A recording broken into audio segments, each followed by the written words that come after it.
ആകാശവാണി.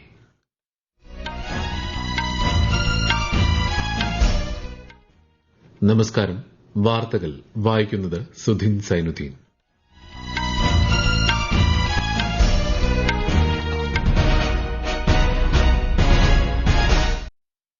പ്രധാന വാർത്തകൾ. രാഷ്ട്രപതി ദ്രൌപദി മുർമുവിന്റെ പശ്ചിമബംഗാൾ സന്ദർശനത്തിന് ഇന്ന് തുടക്കമാകും. ഡാർജിലിംഗ് ഹിൽ ഫെസ്റ്റിവൽ രാഷ്ട്രപതി ഉദ്ഘാടനം ചെയ്യും. കൃഷിയിൽ സാങ്കേതിക സംസ്കാരം കൊണ്ടുവരാൻ സർക്കാർ ഏറെ മുൻഗണന നൽകുന്നതായി പ്രധാനമന്ത്രി നരേന്ദ്രമോദി. രാജ്യം ഉടൻ നക്സലിസത്തിൽ നിന്ന് മുക്തമാകുമെന്ന് കേന്ദ്ര ആഭ്യന്തരമന്ത്രി അമിത്ഷാ. പശ്ചിമേഷ്യൻ സംഘർഷം രൂക്ഷമായി തുടരുന്നു. ഇറാനുമായി യാതൊരു ഒത്തുതീർപ്പിനും തയ്യാറല്ലെന്ന് യുഎസ് പ്രസിഡന്റ്. മേഖലയിലെ സുസ്ഥിരമായ സമാധാനത്തിന് പ്രതിജ്ഞാബദ്ധമെന്ന് ഇറാൻ പ്രസിഡന്റ്. കേരളത്തിൽ നിയമസഭാ തെരഞ്ഞെടുപ്പിനുള്ള ഒരുക്കങ്ങൾ അവലോകനം ചെയ്ത് കേന്ദ്ര തെരഞ്ഞെടുപ്പ് കമ്മീഷൻ. ഐസിസി പുരുഷ ട്വന്റി ലോകകപ്പ് കലാശ പോരാട്ടത്തിൽ ഇന്ത്യ നാളെ ന്യൂസിലൻഡിനെ നേരിടും. വാർത്തകൾ വിശദമായി. രാഷ്ട്രപതി ദ്രൌപദി മുർമു ഇന്നും നാളെയും പശ്ചിമബംഗാൾ സന്ദർശിക്കും.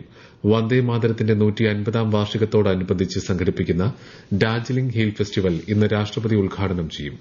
ഡാർജിലിംഗിലെ ലോക് ഭവനിൽ റൂട്ട് ആൻഡ് റിഥംസ് എന്ന പ്രദർശനത്തിന്റെ ഉദ്ഘാടനവും ശ്രീമതി മുർമു നിർവഹിക്കും. ഖരഗ്പൂർ ഐഐടിയിൽ വനിതാ നേതൃത്വത്തെയും ശാക്തീകരണത്തെയും കുറിച്ചുള്ള പ്ലാറ്റിനം ജൂബിലി ഫ്ളാഗ്ഷിപ്പ് പരിപാടിയും രാഷ്ട്രപതി ഉദ്ഘാടനം ചെയ്യും.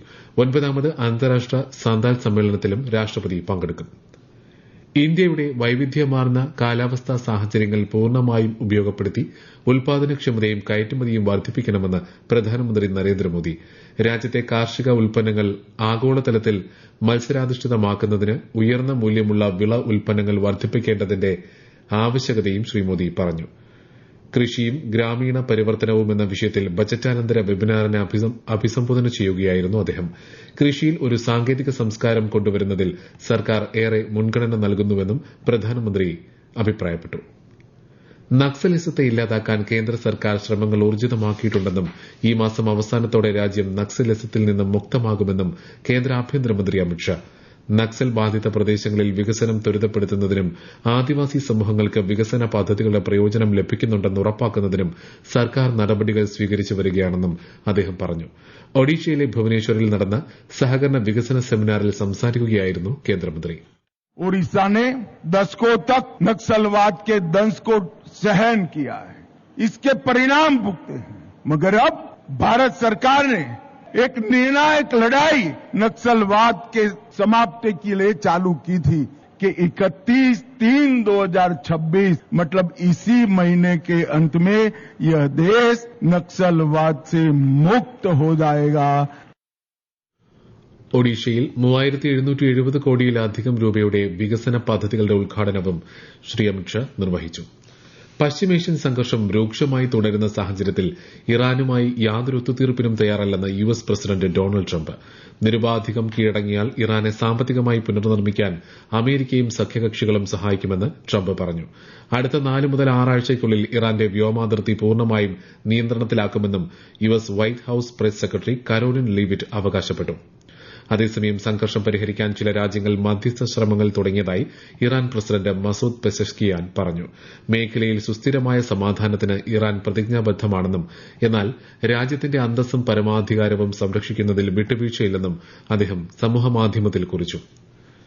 ഇറാനിയൻ പടക്കപ്പലിന് അഭയം നൽകി ഇന്ത്യ.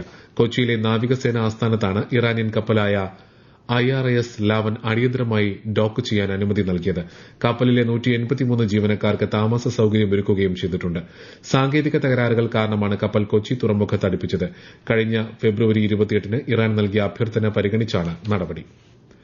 പശ്ചിമേഷ്യയിലെ സ്ഥിതിഗതികളുടെ സാഹചര്യത്തിൽ കേന്ദ്ര തുറമുഖ ഷിപ്പിംഗ് ജലപാത മന്ത്രാലയം നിരീക്ഷണവും തയ്യാറെടുപ്പും ശക്തിപ്പെടുത്തി. ഇന്ത്യൻ നാവികരെ സംരക്ഷിക്കുന്നതിലും ഇന്ത്യൻ കപ്പലുകളുടെ സുരക്ഷ ഉറപ്പാക്കുന്നതിലും സമുദ്ര വ്യാപാരത്തിന്റെ തുടർച്ച നിലനിർത്തുന്നതിനുമാണ് നടപടി. സാഹചര്യം അവലോകനം ചെയ്യുന്നതിനായി മന്ത്രാലയ സെക്രട്ടറിയുടെ അധ്യക്ഷതയിൽ ഉന്നതതല അന്തർ മന്ത്രാലയ അവലോകന യോഗം നടന്നു. വാർത്താ ടിവി ചാനലുകളുടെ ടെലിവിഷൻ റേറ്റിംഗ് പോയിന്റുകൾ റിപ്പോർട്ട് ചെയ്യുന്നത് 4 ആഴ്ചത്തേക്ക് നിർത്തിവയ്ക്കാൻ ബ്രോഡ്കാസ്റ്റ് ഓഡിയൻസ് റിസർച്ച് കൌൺസിലിന് കേന്ദ്ര സർക്കാരിന്റെ നിർദ്ദേശം. ഇസ്രായേൽ ഇറാൻ സംഘർഷം തുടരുന്നതിനിടയിൽ ചില ടിവി വാർത്താ ചാനലുകൾ ഭയം ഉണർത്തുന്നതും ഊഹാപോഹപരമായ ഉള്ളടക്കവും പ്രദർശിപ്പിക്കുന്നുണ്ടെന്ന് കേന്ദ്ര വാർത്താവിതരണ പ്രക്ഷേപണ മന്ത്രാലയം അറിയിച്ചു. അത്തരം ഉള്ളടക്കങ്ങൾ പൊതുജനങ്ങളിൽ, പ്രത്യേകിച്ച് ദുരിതബാധിത പ്രദേശങ്ങളിലെ സുഹൃത്തുക്കളും കുടുംബാംഗങ്ങളും ഉള്ളവരിലും അവിടെ താമസിക്കുന്നവരിലും പരിഭ്രാന്തി സൃഷ്ടിക്കാൻ സാധ്യതയുണ്ടെന്ന് മന്ത്രാലയം പറഞ്ഞു. പശ്ചിമേഷ്യയിൽ നടക്കുന്ന നിയമവിരുദ്ധ ആക്രമണങ്ങളെ ഐക്യരാഷ്ട്രസഭാ സെക്രട്ടറി ജനറൽ അന്റോണിയോ ഗുട്ടറസ് അപലപിച്ചു. എല്ലാ ആക്രമണങ്ങളും സാധാരണക്കാർക്ക് വലിയ ദുരിതം സൃഷ്ടിക്കുന്നുണ്ടെന്നും ആഗോള സമ്പദ് വ്യവസ്ഥയ്ക്ക്, പ്രത്യേകിച്ച് ദുർബലരായവർക്ക് ഗുരുതരമായ അപകട സാധ്യത സൃഷ്ടിക്കുന്നുണ്ടെന്നും യുഎൻ സെക്രട്ടറി ജനറൽ പറഞ്ഞു. പ്രതിരോധ മേഖലയിലും ബഹിരാകാശ മേഖലയിലും രാജ്യത്തിന്റെ സ്റ്റാർട്ടപ്പ് ആവാസ വ്യവസ്ഥ അതിവേഗം വളരുകയാണെന്ന് കേന്ദ്രമന്ത്രി പീയൂഷ് ഗോയൽ ഡൽഹിയിലെ നാഷണൽ ഡിഫൻസ് കോളേജിൽ നടന്ന പരിപാടിയിൽ സംസാരിക്കുകയായിരുന്നു അദ്ദേഹം. ഈ വളർച്ചയിൽ രാജ്യത്തിന്റെ സൂക്ഷ്മ, ചെറുകിട, ഇടത്തരം സംരംഭങ്ങൾ ആഗോള വിതരണ ശൃംഖലകളിലെ നവീകരണത്തെ സംയോജിപ്പിക്കുന്നതായും അദ്ദേഹം അഭിപ്രായപ്പെട്ടു. Every day the Interministerial Group talks to the exporters, and we will not be found wanting in supporting our exporters in any way. We should continue to meet all the commitments that we have made to our buyers, whether in goods or services, and the government will use every policy tool and the export promotion mission to support our exporters. Lok Sabha speaker Om ബിർളയെ speaker സ്ഥാനത്ത് നിന്ന് നീക്കം ചെയ്യണമെന്നാവശ്യപ്പെട്ടുള്ള പ്രമേയം മറ്റന്നാൾ ലോക്സഭ പരിഗണിക്കും. Budget സമ്മേളനത്തിന്റെ രണ്ടാം ഘട്ടത്തിനും അന്നേ ദിവസം തുടക്കമാകും. ബജറ്റ് സമ്മേളനത്തിന്റെ ആദ്യഘട്ടത്തിൽ സ്പീക്കർ പക്ഷപാതപരമായി പെരുമാറിയെന്നാരോപിച്ച് പ്രതിപക്ഷം ലോക്സഭാ സെക്രട്ടറി ജനറലിന് അവിശ്വാസ നോട്ടീസ് നൽകിയിരുന്നു. ഈ വാർത്തകൾ ആകാശവാണിയിൽ നിന്ന്. ആകാശവാണി വാർത്തകളും വാർത്താ അധിഷ്ഠിത പരിപാടികളും All India Radio news Thiruvananthapuram YouTube ചാനലിലും at All India Radio news Thiruvananthapuram Facebook പേജിലും AIR ന്യൂസ് _ ഇൻസ്റ്റഗ്രാം അക്കൌണ്ടിലും at AIR news _ TVM X ഹാൻഡിലും ലഭ്യമാണ്. ലക്ഷദ്വീപിലെ low temperature thermal desalination plant സന്ദർശിച്ച് കേന്ദ്രമന്ത്രി ജിതേന്ദ്ര സിംഗ്. ദ്വീപ് സമൂഹങ്ങളിലെ വിവിധ ഭാഗങ്ങളിൽ കുടിവെള്ളം എത്തിക്കുന്ന ശുദ്ധീകരണശാലകളുടെ പ്രവർത്തനം അദ്ദേഹം അവലോകനം ചെയ്തു. സമുദ്രോപരിതലത്തിലെ ചൂടുവെള്ളവും ഏകദേശം 400 മീറ്റർ വരെ ആഴത്തിലുള്ള തണുത്ത വെള്ളവും തമ്മിലുള്ള താപനില വ്യത്യാസം പ്രയോജനപ്പെടുത്തി കടൽവെള്ളത്തെ കുടിവെള്ളമാക്കി മാറ്റുന്ന സാങ്കേതിക വിദ്യയാണ് പ്ലാന്റിലുള്ളത്. ജലസുരക്ഷയിൽ സമുദ്ര സാങ്കേതികവിദ്യ നിർണായകമെന്ന് കേന്ദ്രമന്ത്രി പറഞ്ഞു. കേരളത്തിൽ വരാനിരിക്കുന്ന നിയമസഭാ തെരഞ്ഞെടുപ്പിനുള്ള ഒരുക്കങ്ങൾ കേന്ദ്ര തെരഞ്ഞെടുപ്പ് കമ്മീഷൻ അവലോകനം ചെയ്തു. മുഖ്യ തെരഞ്ഞെടുപ്പ് കമ്മീഷണർ ഗ്യാനേഷ് കുമാറും തെരഞ്ഞെടുപ്പ് കമ്മീഷണർമാരായ സുഖ്ബീർ സിംഗ് സന്ധുവും വിവേക് ജോഷിയും ചേർന്ന് ഇന്നലെ കൊച്ചിയിൽ നിയമസഭാ തെരഞ്ഞെടുപ്പിനുള്ള ഒരുക്കങ്ങളെക്കുറിച്ച് വിശദവും സമഗ്രവുമായ അവലോകനം നടത്തി. വിശദാംശങ്ങളിലേക്ക്.